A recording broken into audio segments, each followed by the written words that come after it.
Now, Bruce, just look right into the camera lens right here and tell us your name, your age, and where you were born. My last name is Lee, Bruce Lee.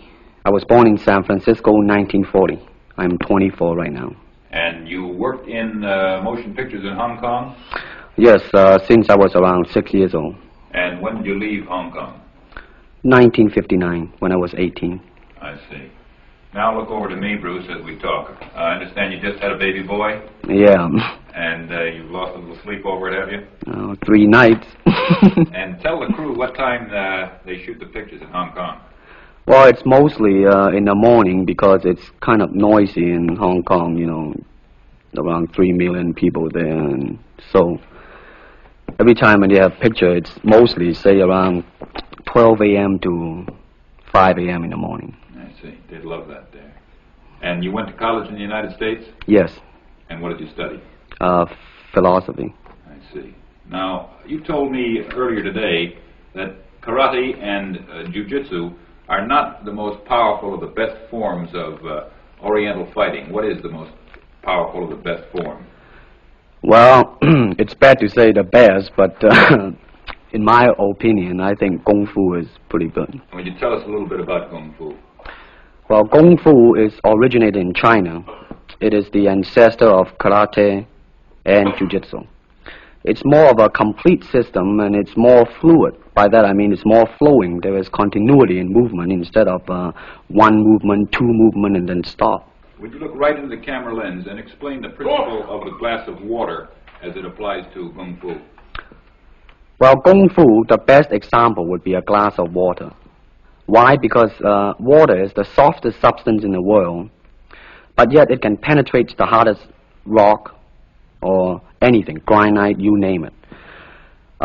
Water also is insubstantial. By that I mean you cannot grasp hold of it.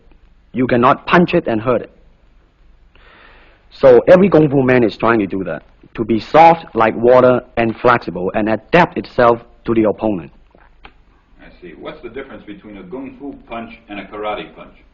Well, a karate punch is like an iron bar, whang. A Kung Fu punch is like an iron chain with an iron ball attached to the end, and it go whang, and it hurt inside. Okay. Now we're going to cut, and in just a second we'll have you stand up and show us some Kung Fu and some movements in Kung Fu. Okay. Cut. Got it. Test X2, take 1. Speed. Now look directly into the camera, Bruce. Directly at it. And now give me a 3/4 this way. And hold it. And give me a profile that way, all the way. Good. Hold it. Now come back to a profile on the other side. And hold that. Give me a 3/4 on that side.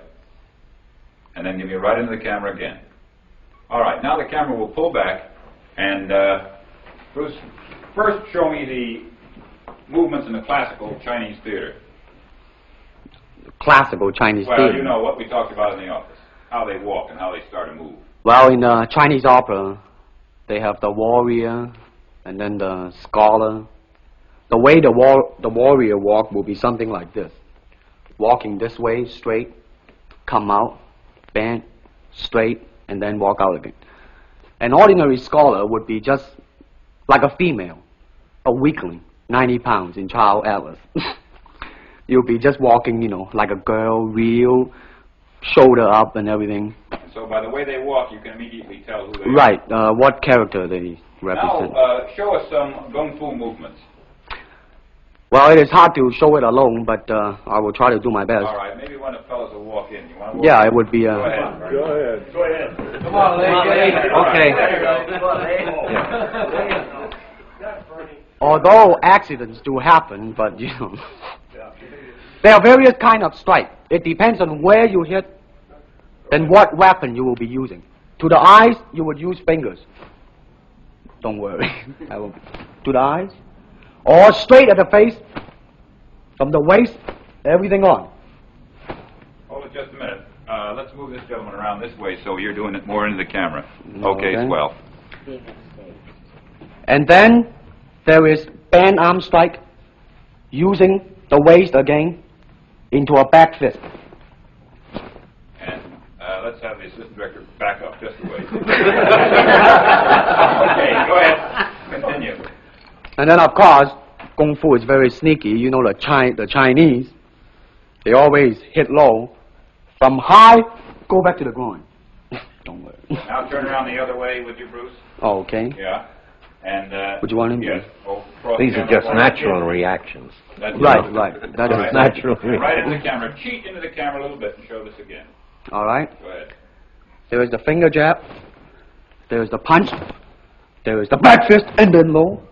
Of course, then they use leg straight at the groin or come up. Or, if I can back up a little bit, they start back from here and then come back. All right. It's kind of worry.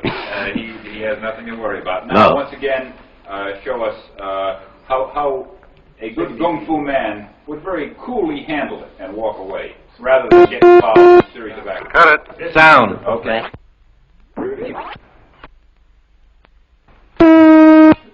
Test X2, take 2. Now, Bruce, so that we can clearly see what you're doing this time, we'll face the fact that there's nobody there. Okay. Show me now the difference between Jiu-Jitsu, which is long and involved, and Kung Fu, which is very quick if you have an opponent. All right, for instance, you will read it in the book, in a magazine and everything, that when somebody grab you, you will first do this, and then this, and then, thousands of steps before you do a single thing. Of course, these kind of magazine would teach you to be feared by your enemies and admired by your friends and everything. See? But in Kung Fu, it always involves a very fast motion. Like, for instance, a guy grabbing your hand. It's not the idea to do so many steps. Step him right on the instep. He'll let go. This is what we mean by simplicity. Same thing in striking and in everything. It has to be based on a very minimum motion so that everything would be directly expressed. One motion, and he's gone. Doing it gracefully, not to go, yelling and jumping all over him, but to do that. Excuse me. That's it. Okay. Okay. Now, show me once again just a few movements there. Well, Kung Fu can be practiced alone or with a partner. Practicing alone, they involve forms. Some imitate a crane, a monkey, a praying mantis. This is a crane form. Start off.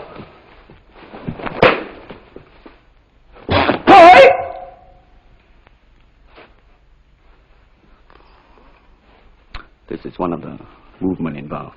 Show us one more movement, and then we'll be all through. Okay, I'm glad to hear that. They have the tiger that start like a tiger, using claw to claw the face, or the beak of the crane to the eyes move.